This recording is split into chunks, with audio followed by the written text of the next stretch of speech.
मेरा अजी- नाम सोबिया। बंदा छोड़कर चला, नशा पत्ता करता है। 4 मेरे बच्चे हैं।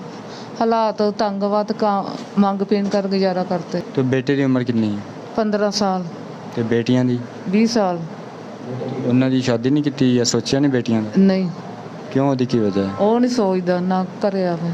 ਉਹ ਘਰ ਨਹੀਂ ਆਉਂਦਾ ਤੁਹਾਡਾ ਬੰਦਾ नहीं, नहीं होंदा।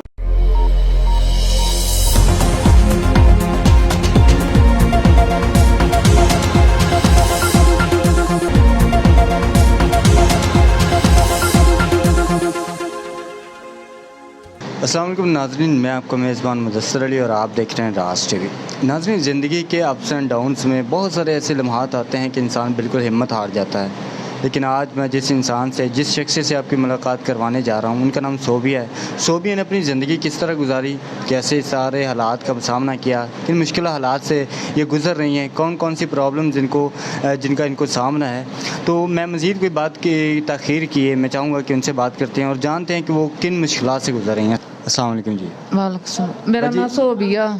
बंदा छोड़कर चला, नशा पत्ता करता है। 4 मेरे बच्चे हैं। हालात तंगवत का मंग पीन कर गुजारा करते। ਤੁਹਾਡੀ ਸ਼ਾਦੀ ਅੱਜ ਤੋਂ ਕਿੰਨੇ ਅਰਸਾ ਪਹਿਲਾਂ ਹੋਈ ਸੀ 20 साल हो गए। 20 ਸਾਲ ਹੋ ਗਏ ਤੇ 20 ਸਾਲਾਂ ਦੇ ਮਾਰਦਾ ਵਿੱਚ ਕੁੱਟਦਾ, ਨਸ਼ਾ ਨੁਸ਼ਾ ਕਰਦਾ। ਬੰਦਾ ਤੁਹਾਡਾ ਹਾਂਜੀ, ਤੇ ਖਰਚਾ ਨਹੀਂ ਦਿੰਦਾ।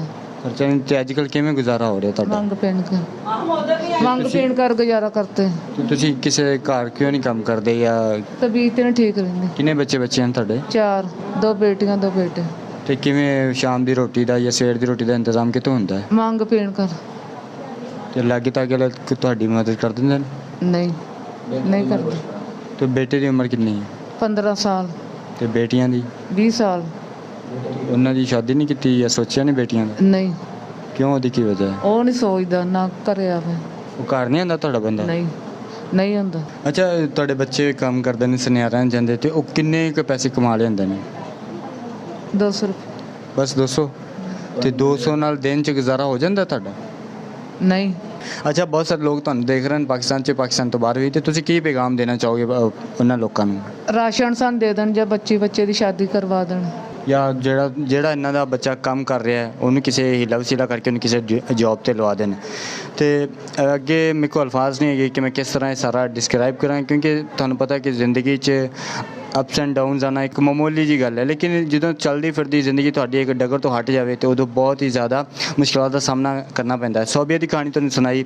ਇਹਨਾਂ ਦਾ 20 ਸਾਲ ਪਹਿਲੇ ਸ਼ਾਦੀ ਹੋਈ ਸੀ, ਲੇਕਿਨ ਹਸਬੈਂਡ ਕੰਮ ਕਰਦਾ ਚੰਗਾ ਭਲਾ, ਲੇਕਿਨ ਨਸ਼ਿਆਂ ਦੀ ਲੱਤ ਕਰਕੇ ਉਹ ਕੰਮ ਤੋਂ ਵੀ ਗਿਆ। ਇਹਨਾਂ ਨੂੰ ਮਾਰਨਾ ਕੁੱਟਣਾ ਸ਼ੁਰੂ ਕਰਤਾ। ਇਹਨਾਂ ਦਾ ਜਿਹੜਾ ਹਸਬੈਂਡ ਸੀਗਾ ਨਸ਼ਿਆਂ ਦਾ ਕਰਕੇ ਉਹ ਕੰਮ ਕਾਰ ਵੀ ਨਹੀਂ ਕਰ ਸਕਦਾ, ਮਤਲਬ ਨਸ਼ਈ ਹੋ ਗਿਆ। ਇਹ ਖੁਦ ਵਿਚਾਰਾ ਹੀ ਹਾਲਾਤ ਤੋਂ ਮਜਬੂਰ ਹੋ ਕੇ ਮੰਗ ਪੈਨ ਕੇ ਗੁਜ਼ਾਰਾ ਕਰਦੀ ਹੈ। ਜਵਾਨ ਬੱਚੀਆਂ ਨੇ, ਇੱਕ ਬੇਟਾ ਹੈ, ਜਵਾਨ ਬੱਚਿਆਂ ਦੀ ਸ਼ਾਦੀ ਕਰਨੀ ਹੈ, ਲੇਕਿਨ ਹਾਲਾਤ ਇੰਨੇ ਤੰਗ ਨੇ ਕਿ ਇਹਨਾਂ ਕੋਲ ਰੋਟੀ ਵੀ ਪੂਰੀ ਨਹੀਂ ਹੋ ਰਹੀ, ਸ਼ਾਦੀ ਕਿੱਥੋਂ ਹੋਣੀ। ਤੇ ਜਿਸ ਤਰ੍ਹਾਂ ਵੀ ਤੁਸੀਂ ਹਮੇਸ਼ਾ ਪਿਛਲੀ ਤਰ੍ਹਾਂ ਜਾਂ ਮਦਦ ਕਰਦੇ ਆਏ ਹੋ ਇਹਨਾਂ ਵਰਗੇ ਲੋਕਾਂ ਦੀ ਸਾਡੇ ਥਰੂ ਜਾਂ ਇਹਨਾਂ ਦੇ ਡਾਇਰੈਕਟ ਰਾਬਤਾ ਕਰਕੇ, ਤਾਂ ਮਿਹਰਬਾਨੀ ਹੋਏਗੀ ਤਮਾਮ ਮੁਖੱਈਰ ਹਜ਼ਰਾਤ ਜਿਹੜੇ ਨੇ, ਇਹਨਾਂ ਦਾ ਨੰਬਰ ਸਕਰੀਨ 'ਤੇ ਸ਼ੋ ਹੋ ਰਿਹਾ ਹੈ। ਤੁਹਾਨੂੰ ਸਭ ਨੂੰ ਰਿਕੁਐਸਟ ਹੈ ਕਿ ਇਹਨਾਂ ਦੀ ਹੈਲਪ ਕਰੋ ਤਾਂ ਕਿ ਇਹ ਵੀ ਮਾਮੂਲ ਦੀ ਜ਼ਿੰਦਗੀ ਜੀ ਸਕਣ। ਮਿਲਦੇ ਹਾਂ ਨੈਕਸਟ ਵੀਡੀਓ, ਲੇਕਿਨ ਜਾਣ ਤੋਂ ਪਹਿਲਾਂ ਇਹਨਾਂ ਕਹਾਂਗਾ ਕਿ ਸਾਡੇ ਚੈਨਲ ਨੂੰ ਸਬਸਕ੍ਰਾਈਬ ਕਰੋ, ਫੋਲੋ ਕਰੋ, ਸ਼ੇਅਰ ਕਰੋ। ਅੱਲਾ ਹਾਫਿਜ਼।